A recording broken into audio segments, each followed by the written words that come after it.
รัมย์องค์กรปกครองส่วนท้องถิ่นทุกตำบลส่วนราชการทุกส่วนของอำเภอเมืองบุรีรัมย์เทศบาลเมืองบุรีรัมย์กำนันผู้ใหญ่บ้านคณะกรรมการประสานงานสาธารณสุขระดับอำเภอชมรมอสมอำเภอเมืองบุรีรัมย์และสำนักงานสาธารณสุขจังหวัดบุรีรัมย์และได้รับการเลือกสถานที่จากผู้ในการวิทยาเกษตรกรรมจังหวัดบุรีรัมย์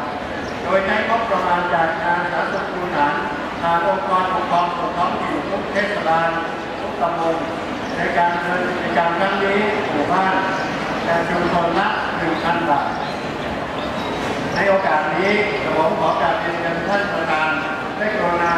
มอบเกียรติบัตรให้แก่อสม.ที่เป็นบัตรงานดีเด่น10 สาขาทั้งในระดับจังหวัดระดับโซนและระดับอำเภอ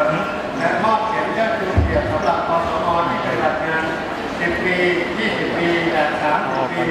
จำนวน76 คนตามลำดับและขอเรียนเชิญท่านได้กล่าวขอ